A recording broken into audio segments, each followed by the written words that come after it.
The New York Giants assistant coaching staff is reportedly coming together. We'll take a look at some of the things that the Giants have done in that area. We'll also discuss, should the Giants trade Saquon Barkley? And we have a couple of interviews from Super Bowl's Radio Row, all on today's LockedOn Giants podcast, coming up next. You are Locked On Giants, your daily New York Giants podcast, part of the Locked On Podcast Network, your team every day.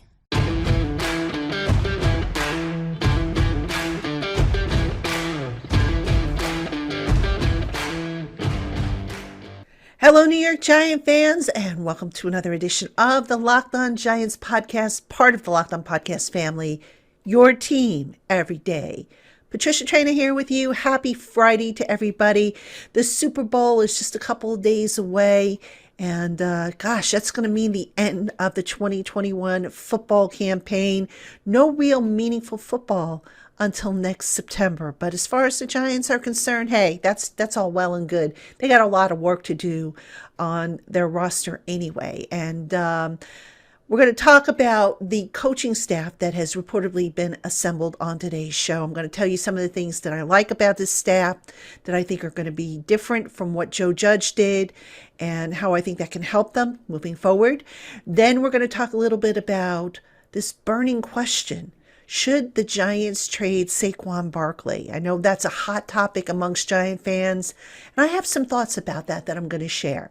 And then finally, we'll wrap up the show with a couple of interviews that were done by the folks at Super Bowl's Radio Row. Ross Jackson, Peter Bukowski, Luke Braun, they're all out there in Los Angeles. They were able to catch up with a couple of Giant players, so we'll have that for you in the third part of the show.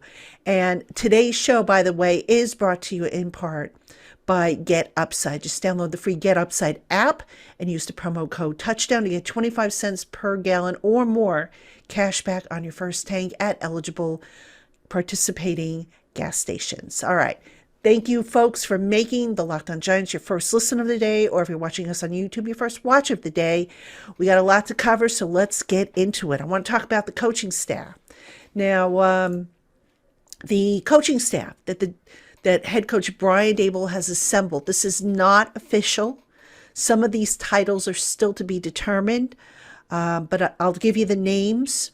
I'll tell you a few things about this staff, what I like about it, what I've heard, and how I think it's different. And we'll go from there. So let's run down the list. And again, all of this is reported, meaning it is not official until the team announces it. And I believe the team will announce it probably by Monday or Tuesday of next week. I would say at some point early next week, we'll get the official word. But anyway, we have for our coordinators, offensive coordinator Mike Kafka. We have defensive coordinator Don Wink Martindale. At special teams coordinator, we have Thomas McGahee. Quarterbacks coach is reported to be Shea Tierney. Running backs coach, as of this recording, they don't have a name slotted in. We should probably hear something, I would think, over the weekend, possibly on Friday as you're hearing this. And I will update that on Giants Country, by the way. Offensive line is going to be Bobby Johnson, who comes down from Buffalo. Assistant offensive line is Tony Sperano Jr. Receivers, reportedly, is going to be Mike Groh, who's the son of Al Groh, who was a member of Bill Parcells' staff way back in the day. Tight ends is Andy Bischoff. Defensive line is Andre Patterson, who comes over after 10 years with the Vikings. And by the way, they're really upset that they lost him over there. He was the legend. And Luke Braun, who's the host of Locked On Vikings, texted me when that word came out. And he says, you guys got yourself a really good defensive line coach. So linebackers is John Igorugru, who comes from Vanderbilt. He's a guy that worked with Brian Daboll and Wink Martindale in Buffalo and Baltimore, respectively.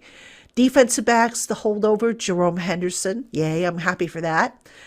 And then a couple additional holdovers from Joe Judge's staff, including Mike Trier, assistant defensive backs coach, and Anthony Blevins reportedly going to be the assistant special teams coordinator. All right, so that is the assistant coaching staff. Again, all reported, nothing is confirmed. The titles are subject to be changed. So let's talk a little bit about this staff, what I like about it, and why it's going to be different from what Joe Judge had. All right, the first thing I can tell you about this coaching staff that right off the bat I think is going to be a plus, it's been streamlined. All right, so you're not going to see Brian Daboll have the largest coaching staff in the league like Joe Judge did last year. I think Joe Judge might have been, if not tied, he might have been one coach shy behind Bruce Arians for the most assistant coaches in the league. Joe Judge had, senior assistants. He had special projects. He had quality control coaches. He had all, consultants on the staff. He had a lot of staff members, and I understand what he was trying to do, but sometimes less is more, especially if you're not going to listen to your coaches, if you're going to stick with one way of doing things, which is what I think Joe Judge really did, throughout. He knew the one way, the Belichick way, the Nick Saban way, and if you're going to have all these assistant coaches, you better have results.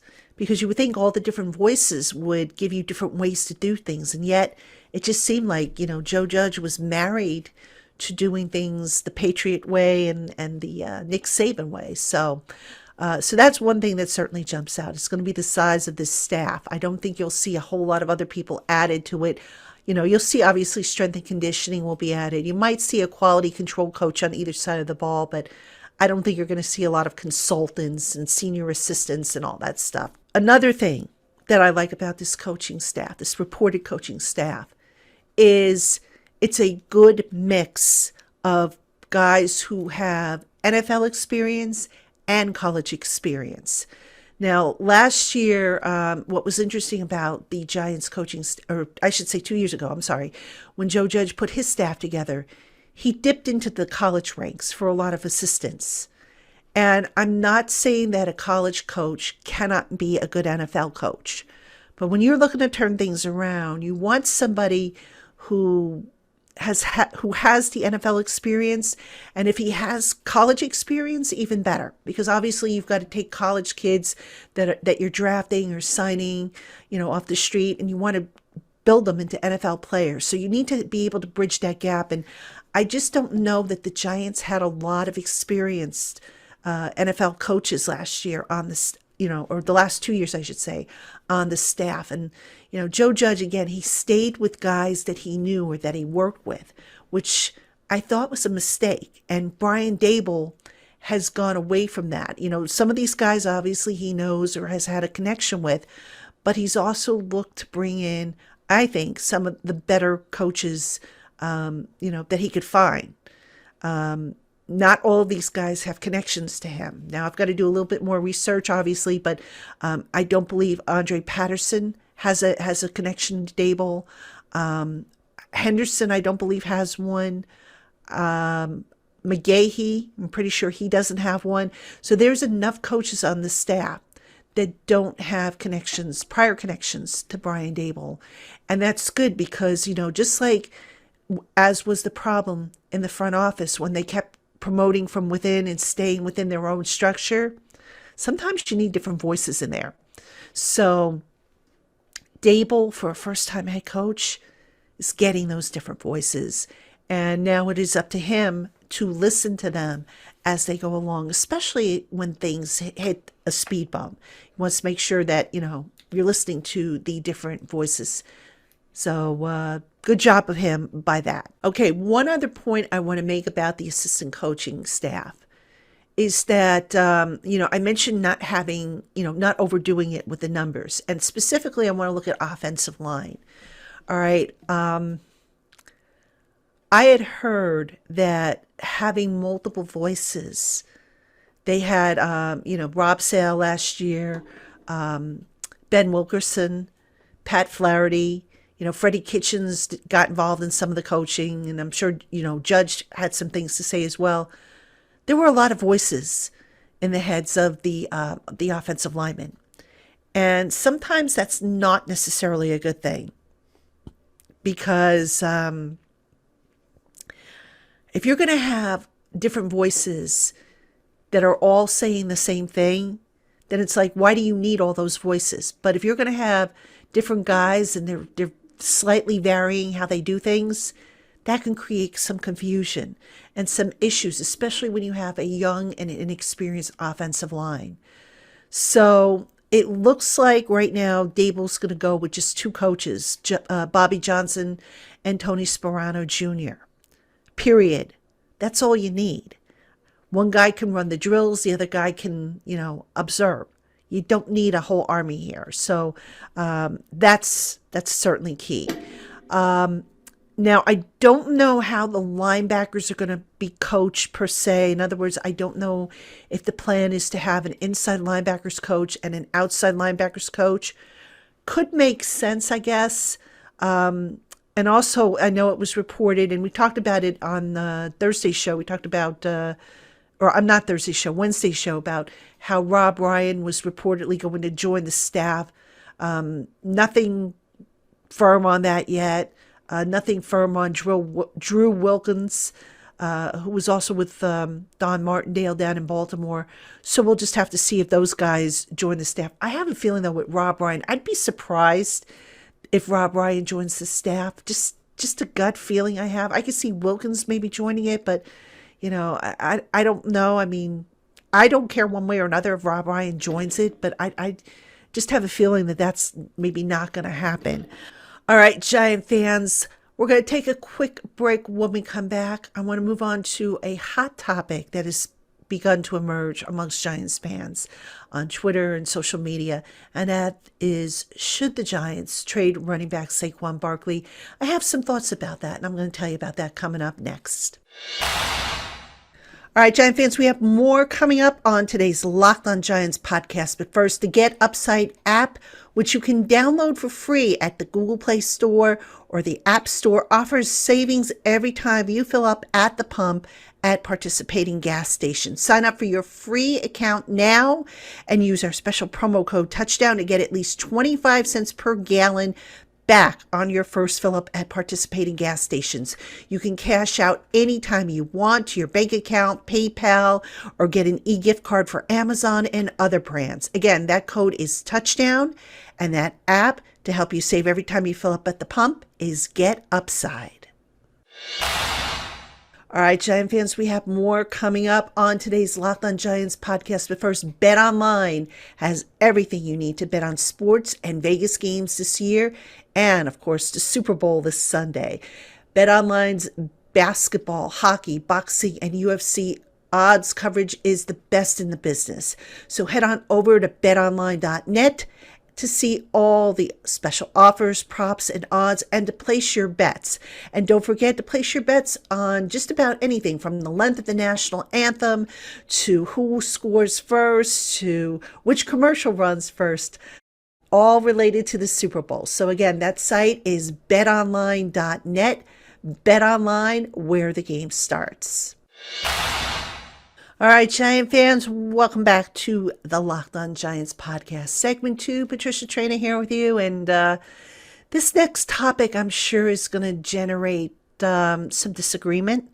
Maybe to generate some agreement. I don't know. Either way, leave your comments, if watching on YouTube, in the boxes below. Or if you want to send me an email, you know what to do. It's all in the show notes if you want to get in touch with me about something that you hear or see on the Locked On Giants podcast. But this is my opinion, all right? And like you, I am entitled to have an opinion, and you don't have to agree with me. Doesn't mean, if you disagree with me, doesn't mean I'm stupid. It doesn't mean you're stupid. It just means we see things different ways. So, should the Giants trade Saquon Barkley? Now, I've had this discussion with a couple of people in the business, and the opinions are split, to be honest with you. Now, let me backtrack a little bit. When the Giants drafted Saquon Barkley, number 2 overall, I understood why. I didn't necessarily agree with taking him number 2 overall. I thought maybe see if he would fall maybe trade down if you really wanted him that badly. I thought number 2 was too high, but I did understand why they took him. Because at the time, remember, Eli Manning was the quarterback. They were looking to take some of the onus off of Eli Manning, who had thrown for 3 straight seasons, over 600 passing attempts, which was quite a lot for his arm. They wanted to give him a dynamic playmaker and a legitimate running back. And for his first year, Saquon Barkley was all that. Even though I think the coaching staff had trouble figuring out exactly what to do with him and how to get the most out of his skill set. And then we had the injuries, the high ankle sprain in his second year, the torn ACL in his third season, and then last year, of course, the ankle injury, which cut short some of his season. So, do the Giants move forward with Saquon Barkley? Well, let's take a look at where things stand. Now, Barkley is going to play the option year of his rookie deal, which will pay him a little bit over $7 million, an actual reduction from the $10 million he counted against the cap last year. Daniel Jones is playing in the 4th year of his contract, so he's still relatively cheap. So, let's just say, for example, Daniel shows that he is the top, he can be the franchise quarterback. Saquon has a decent year. Now, you have to re-sign one of those 2 guys, all right, to big money. Who do you re-sign? Who do you franchise? All right, you can use the franchise tag on either one of them to keep them. Who do you do it?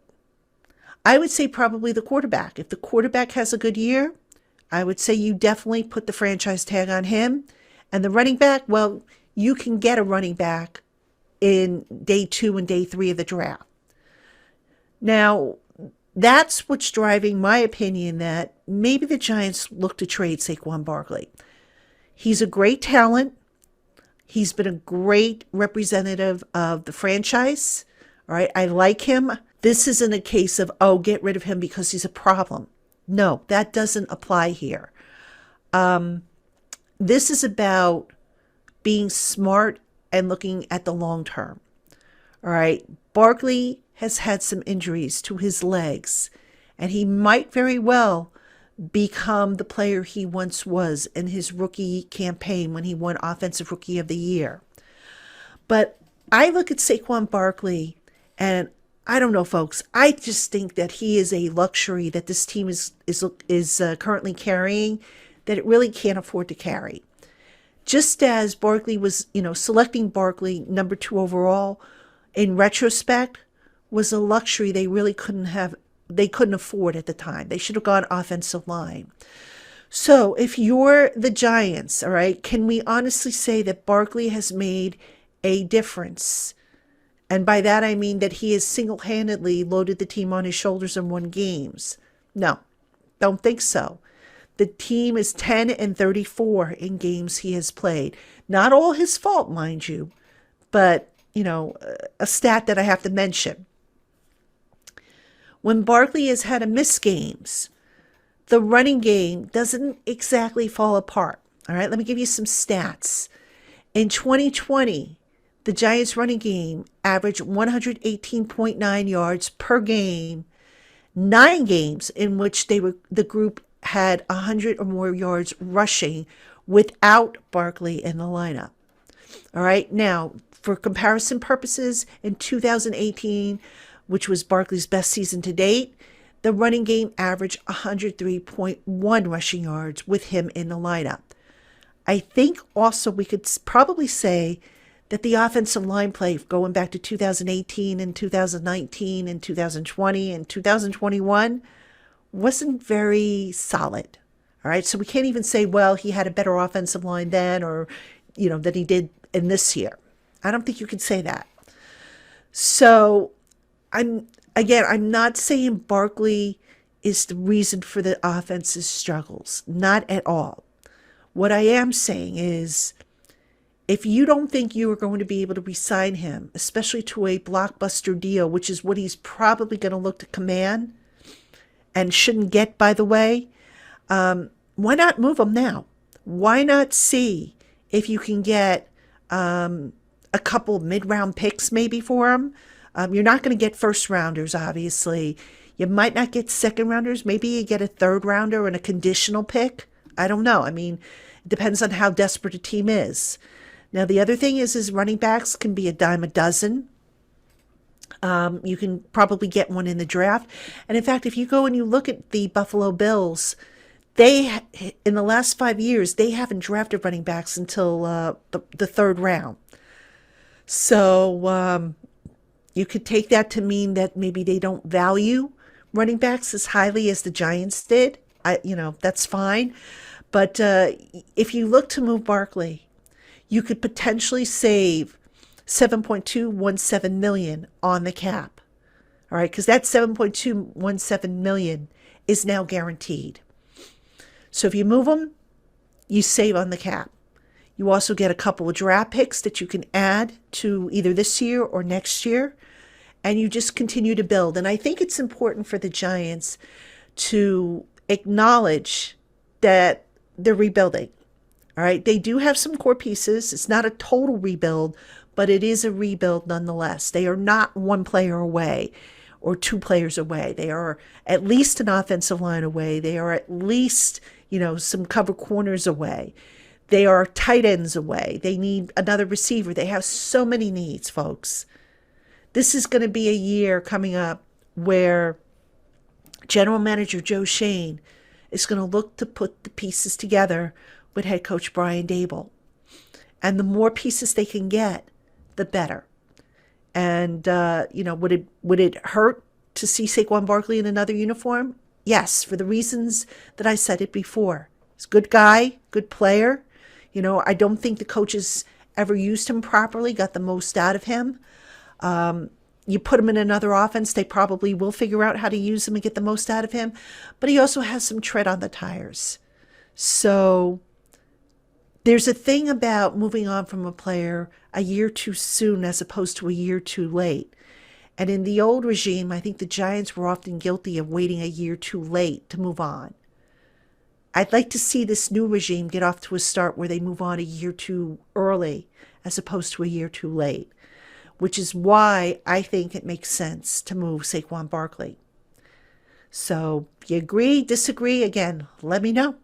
I'm going to matter of fact, I think I'm going to put a poll up in the YouTube comments section if you want to vote on that. So I'll put a poll up there. I'm curious to see what you guys and gals think. So, all right, folks, still to come on today's Locked On Giants podcast, we have a couple of interviews from Super Bowl's Radio Row. Those are coming up next. All right, Giant fans, we have more coming up on today's Locked On Giants podcast. But first, if you're aiming to eat healthier these days, make sure you include Built Bar in your plan. Built Bar is the protein bar that tastes like a candy bar, but without the calories and without the sugar. Most Built Bars contain about 130 calories, 4 grams of sugar, 4 net carbs, and about 17 grams of protein, making it easy to stick to any diet plan. Head on over to BuiltBar.com and use our special promo code LOCK15 to save 15% off your first order. Put together your customized box today. Choose from any of their nut and nut-free varieties. And don't forget, use that promo code LOCKed15 for 15% off your first order at BuiltBar.com. All right, Giant fans, welcome back to the Locked On Giants podcast. Patricia Traina here with you. And as promised, I have a couple of interviews for you from Radio Row over at the Super Bowl. Now, disclaimer, I did not do these interviews. Obviously, I am not at the Super Bowl. I was not selected to go to the Super Bowl, but these were done by my colleagues who were selected to go to the Super Bowl. We have Caden Smith, tight end, who was interviewed by Ross Jackson. And Darnay Holmes, cornerback, I believe he was interviewed by Luke Braun. I think that's Luke's voice. Unfortunately, in the video, you can't see who's saying, who's talking, doing the talking and asking the questions. But I think it was Luke Braun. And if it was Peter Bukowski, I apologize to you, Pete. You think I would know your voice by now, but I think it was Luke Braun. So we're going to play we'll play Caden Smith's first, and then we'll do Darnay Holmes' second. And let's get it going. How are you feeling about the direction of the New York Giants now? Pretty exciting time ahead. Yeah, no, I'm very excited. I know the owners brought in a great coaching staff, great GM, and I'm excited to meet those guys and really get to work this summer during OTAs. That's awesome. That's awesome. Caden Smith, New York Giants. So you're coming into the NFL, and then you've had just a few years of experience here. I know you've dealt with some injury. How are you feeling? How's the knee? How's everything doing? It's feeling great. Football and injuries really go hand in hand, and it's really about how you handle that. And so my knee injury right now, I'll be back soon, and excited to really head into OTAs and progress and hopefully be ready for the season, and really just staying on top of it, doing everything you can and taking care of it.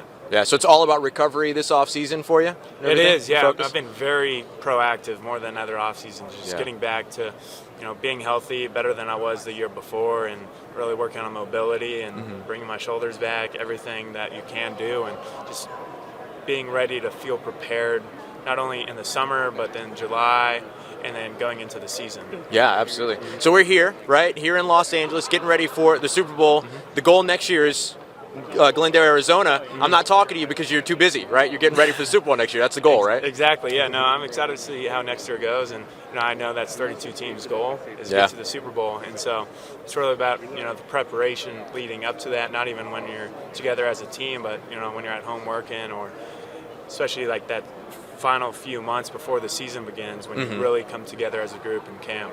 That's awesome. So as you look at your career so far, and then what's ahead, what are you most excited for?